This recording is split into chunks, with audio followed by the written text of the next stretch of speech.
this video I will be showing you how to replace the door seal on a Zanussi cooker.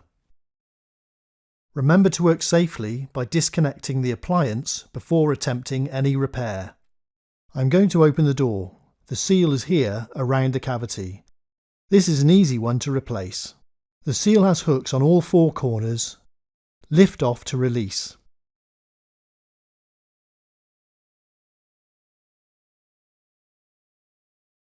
Position the seal onto the cavity and slot the hook in, going around each side until in place.